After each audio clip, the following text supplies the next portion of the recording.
They are. As we transition over to the men, Wes Miller and what he did there in his first season. For the Bearcats, they started 5-0 with wins over Georgia and beating 14th ranked Illinois to start the year, but end up losing 7 of their last 8 games. Mark, what was the difference that you saw from them from the beginning of the season to the end? So I called those wins in the Hall of Fame Classic early in the season, and the real difference was that this team came out with a very, very strong belief. Wes Miller has a way of helping you to believe in yourself. He's a tremendous teacher, but then through a combination of injuries, some adversity here and there, some illness here and there, they weren't able to finish what they started. But now they got a lot of guards back. This team is rich in guards right now. And a couple transfers from Old Dominion on the inside, along with a big Russian kid that can really play in Victor Locken. I saw them practice on Sunday. I am bullish on the Cincinnati Bearcats. They've got a tough non-conference schedule. So when you look at the leadership, the players, the 4 starters that they bring back, how are they really going to be looking to lead them through really a tough slate here from out of the gate? David DeJulius has been through the wars. The Michigan transfer came to Cincinnati. He's really overcome a lot of adversity in his life, went through some mental health stress issues during one season and got help. And I admire the young man. I consider him a friend. We connect on many different levels. And because of that background of David DeJulius, I just love the leadership of this team. And again, Wes Miller is a really interesting guy, a tremendous teacher, attention to detail, positive with his players. Mm-hmm. I love the culture at Cincinnati. That's Roy Williams. That's Roy Williams exactly. effect. And to think about a coach who started off as a walk-on, that has the edge. I'm going to not only play, I'm going to get starting time and eventually become a head coach. I think it says a lot. I mean, positivity, especially in today's culture, we have to have it. The coaches who, used to kind of grind and break down players, I don't know that that's the way anymore. Maybe some players it works for, most it doesn't. I also like Landers Nolly on the team. He's a Memphis transfer, a 4 with handles. I think he's going to be an impact player. Definitely. I mean, so many interconference transfers here this season, but that one really an X factor, I think, for these Bearcats this season. And let's now welcome in the head coach, Wes Miller. Coach, in your second season here at Cincinnati, I loved one of the things that you did here this offseason as you were getting the team going on picture day. You didn't just take your normal picture in the uniforms, but you also had your players in suits. Suits have gone away on the college basketball sidelines, but why was that something important for you to do with your players? Yeah, we've been doing not just the pictures, but for years, when the NCAA allows that within the rules for us to purchase guys a suit.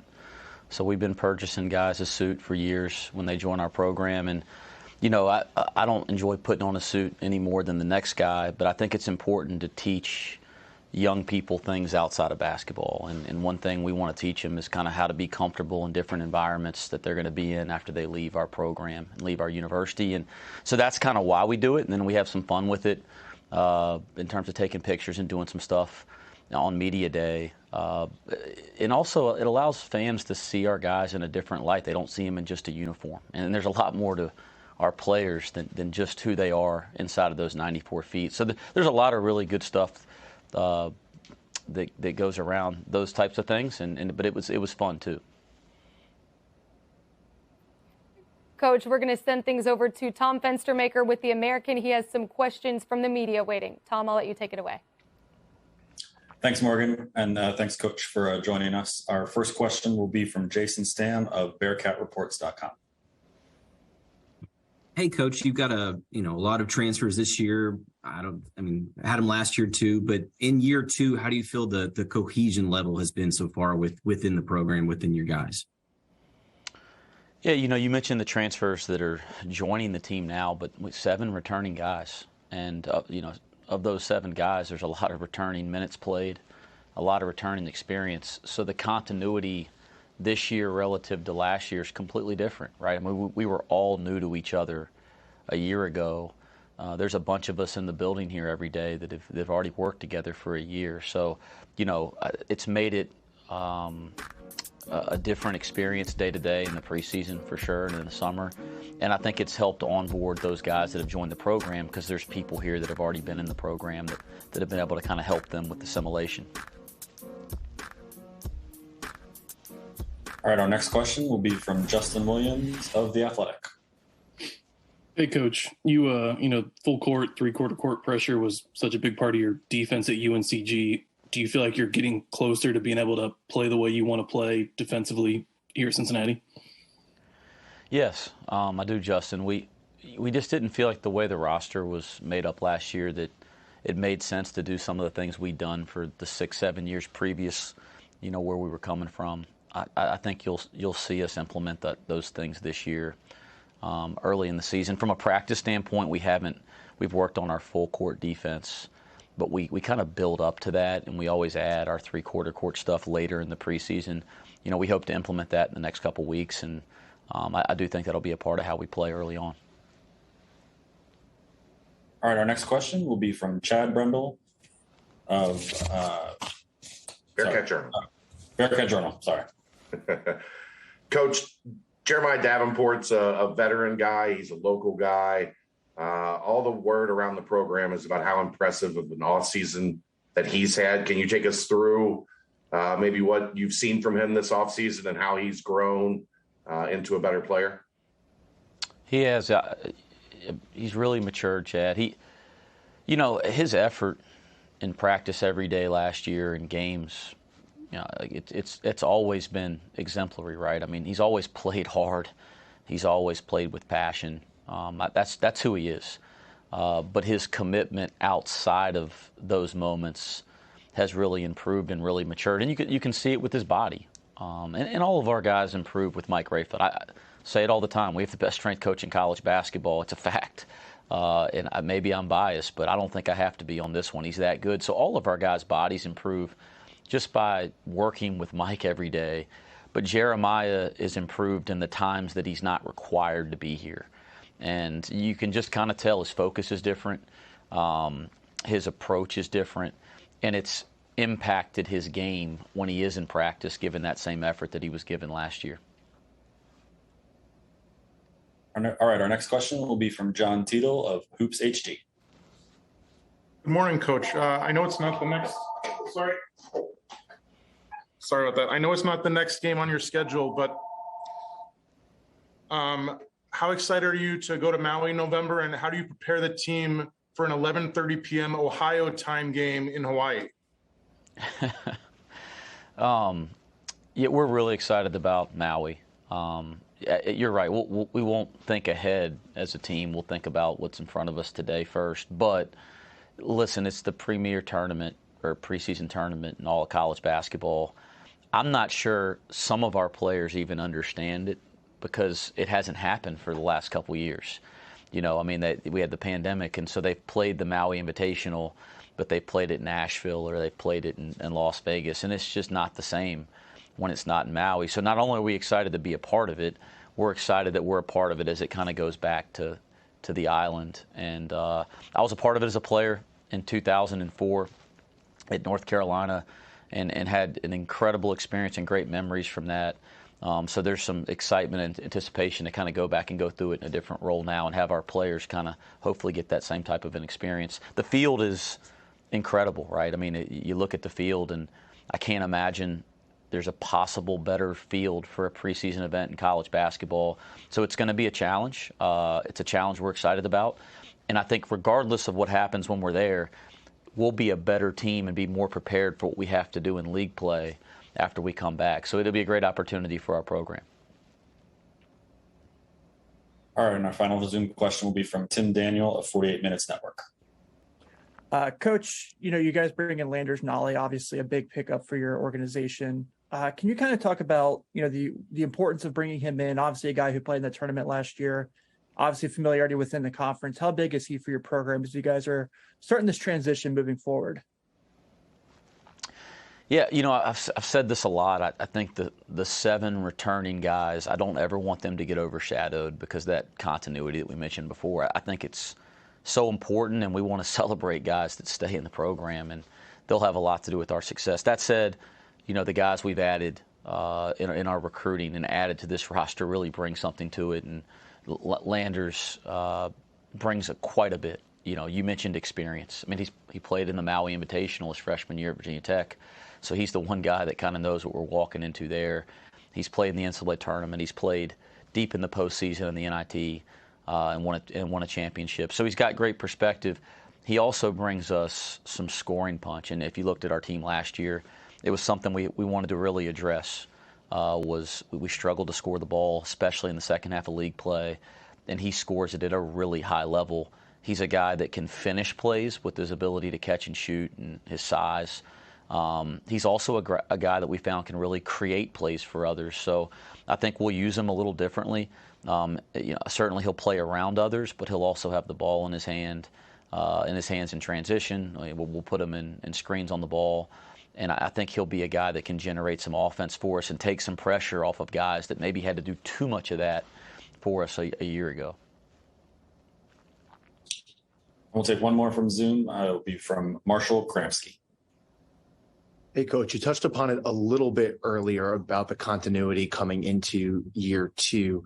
However, specifically, what have you learned from year one that you're implementing right now to get better as the season comes in just a few weeks? Yeah, there's not like one answer to that question. We're just so much further along today than we were on this day last year, just because there's familiarity, right? There's an understanding of some of our foundational values and the things that we do every single day. So the guys that are returning can bring the new guys along, and I think as a coaching staff and as a team, when we're out on the floor, we're working on some of those details that really impact winning, that maybe it wasn't that we didn't want to get to those things at this point last year. We just weren't able to because everybody was so new, and we're kind of still in those baby steps. So, there's not a great answer. There's just a lot of things that we're doing in terms of details, in terms of things that I really think matter when you start playing games, whether it's situational things, whether it's execution of certain action, understanding of roles. There's a lot of stuff that's just a lot further along, and I just think it's because year one, you're trying to put it together really quickly, and it's not just new for me as a coach, it's new for every single person in that locker room, and that's been really different to this stage at least. Hi, Wes. Mark Adams in the studio. Great to see you. Thanks for access to your practice the other day, and I snuck around, and I was looking at your culture, and you have two different posters there to talk about we, that culture of we. Why is that at the roots of your coaching philosophy? Yeah, well, Mark, good to see you, and thanks for stopping by. Appreciate the effort. I know you get out and try to see a lot of people, so I've always appreciated your effort to actually take that inside look to see how we're approaching it. Now, it is about team first. That sounds cliche, but yet you have to have a certain level of talent. You know that. But the teams that separate in college basketball, they sacrifice for each other, and they sacrifice for the name on the front of the jersey. And for us every day, it is going to be about development and growth every single day. We're not going to get consumed with things we can't control that are going to happen tomorrow. We're not going to get consumed with things that happened yesterday that are over.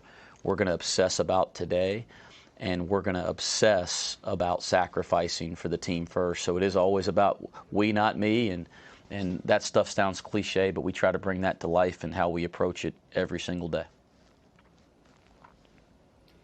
Hey, Coach Miller, Brooke Weisbrod here in the studio. That's just such an awesome mantra for the guys to buy into. And looking at this year's team and looking at the potential of the defense and how strong it is, it just seems to just elude these 90s Cincinnati defense vibes. And I'm just wondering if you have maybe a couple of players that you really like from that era, or have you shown any of the film of the 90s Cincinnati defense to the guys? It's good timing, Brooke, on the question. We had the 92 and 93 teams back this past weekend for a reunion. And so the 92 Final Four team and the 93 Elite Eight team. So it was great. And Coach Huggins was so great just to come back. And I know how hard it is to get away this time of year from your team because we're practicing. But to have those guys back, we actually had videos and highlights at their reunion Friday night. And our players were there and got to watch, and they got to listen and see how those guys interacted. One thing I said when I talked to that group, because I was and I wasn't trying to date them, but I was a youngster in those days. I do remember it well, but I was really young. That group made playing hard really cool. That's what I remember watching Cincinnati in the 90s and watching Coach Huggins teams. they made playing hard a cool thing.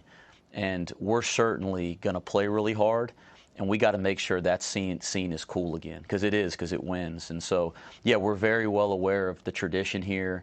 We've embraced it.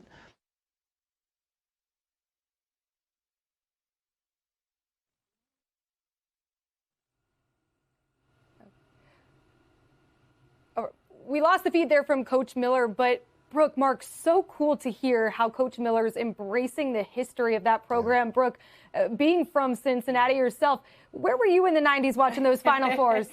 Well, we might have snuck a little small portable TV into a wedding and watched it in the back, and just we're trying not to cheer and make noise. But, yeah, that was great era. Nick Van Exel, Melvin Levitt, all those guys. What memories? Cincinnati has such a great, rich basketball tradition, starting back with Oscar Robertson back in the late 1950s, in the early 1960s with Jim Bolden, Carl Bolden and those guys that went on to win the national championship at Cincinnati. I got a chance to meet former assistant coach Tay Baker, who's 95 years old now, over the summer.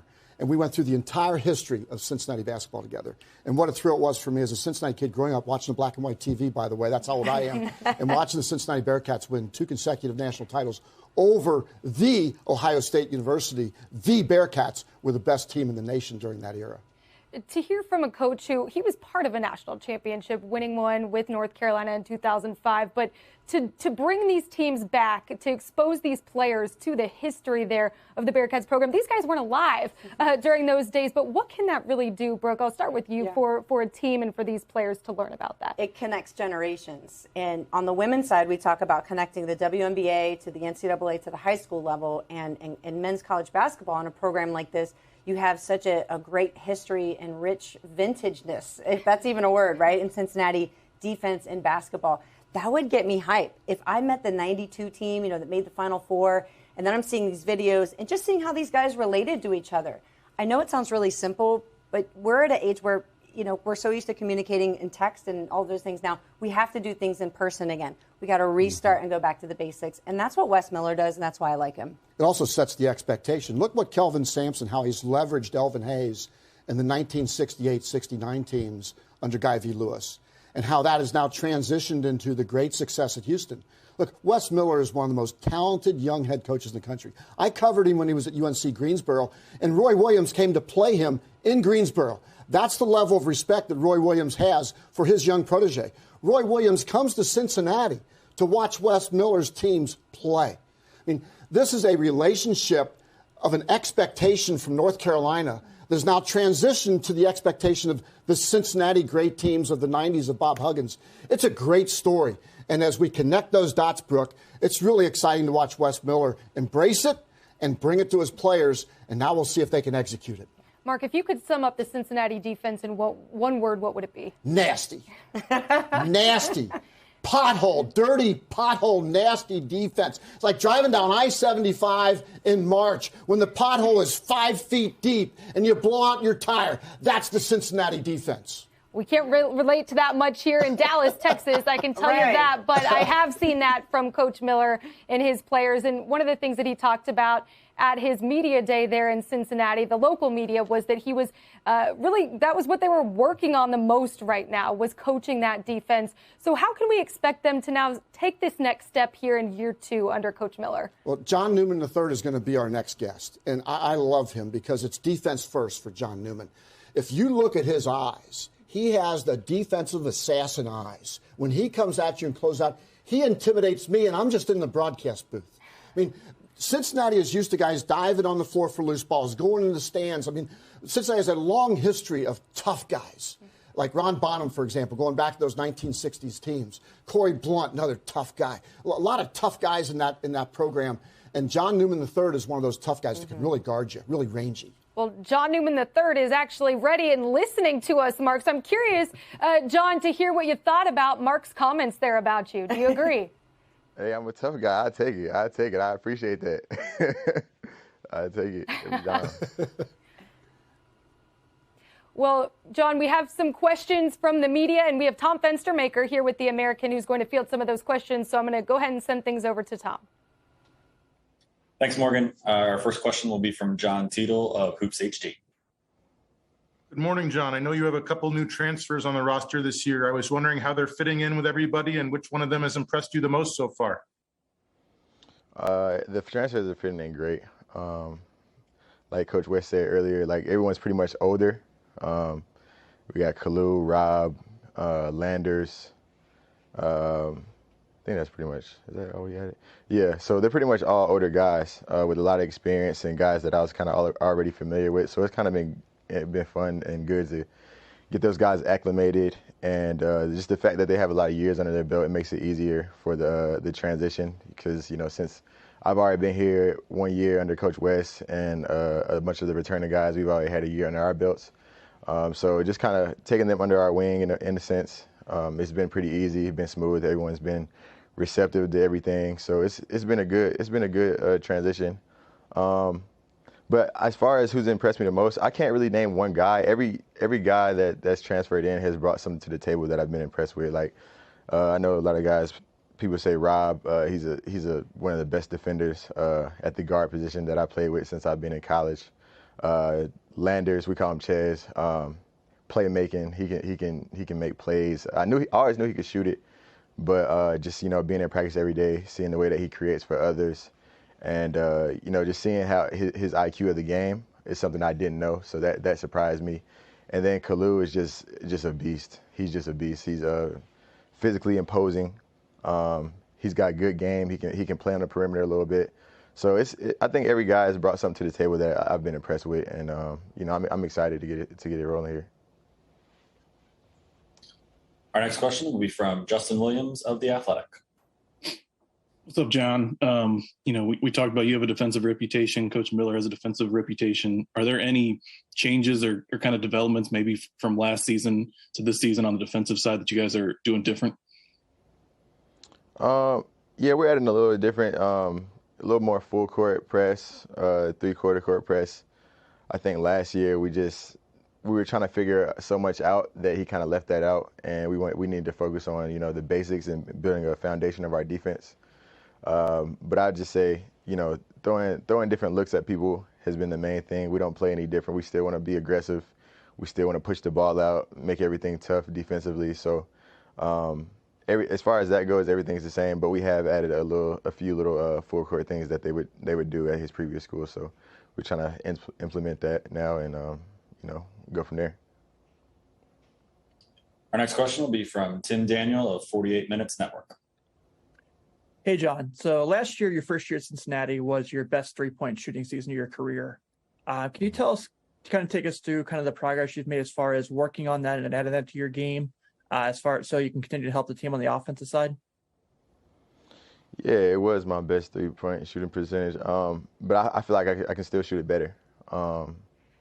I'm just continuing to work at it every single day. I think that's just the main thing about it. You just got to continue to put the work in and focus on it every day, make little minor tweaks, and then the more you work, the more confidence you get. So I've been working at that consistently, and just, you know, the more I continue to work, the more I'll be able to help offensively, and not just from the three, just, you know, in the playmaking, creating for myself, creating for others, playing in transition.